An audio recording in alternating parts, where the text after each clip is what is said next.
자, 상상해보세요. 여러분의 동네에 큰 불이 났습니다.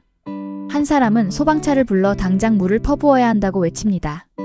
그런데 옆에 있던 다른 사람은 억지로 물을 뿌리면 집이 더 망가진다. 타버릴 건 타야 새 집을 짓는다며 가만히 두라고 합니다. 누가 맞을까요?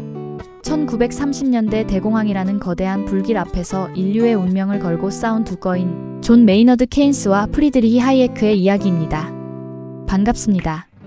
세상의 흐름을 읽는 눈, 시민의 경제학. 이번 시간은 자본주의의 구원투수라 불리는 케인스, 그리고 그의 영원한 숙적 하이에크의 논쟁을 통해 현대 경제의 뼈대를 살펴봅니다. 1930년대 전 세계는 지옥 같은 불황에 빠졌습니다. 공장은 멈추고 실업자는 넘쳐났죠. 당시 주류 경제학자들은 시장은 스스로 치유된다는 말만 반복했습니다. 이때 케인스가 혁명적인 진단을 내놓습니다. 시장이 스스로 고쳐진다는 건 환상이다. 문제는 사람들이 물건을 살 돈이 없는 유효수요 부족이다. 케인스는 정부가 보이는 손이 되어 직접 시장에 개입해야 한다고 주장했습니다. 댐을 짓고 도로를 닦아 일자리를 만들고 사람들의 주머니에 돈을 채워줘야 경제가 다시 굴러간다는 것이죠. 이것이 바로 케인스 혁명의 시작이었습니다. 하지만 이 처방에 강력히 반대한 인물이 바로 하이에크입니다. 그는 불황을 몸속의 독소를 빼내는 과정이라고 봤습니다. 억지로 돈을 풀어 경기를 부양하는 건 오히려 시장을 왜곡하고 더 큰 재앙을 부를 뿐이라고 경고했죠. 정부는 해결사가 아니라 문제의 원인이다. 라는 하이에크와 국가가 나서지 않으면 우리 모두 죽는다. 라는 케인스. 이들의 대결은 20세기 경제사를 결정짓는 가장 치열한 전쟁이었습니다.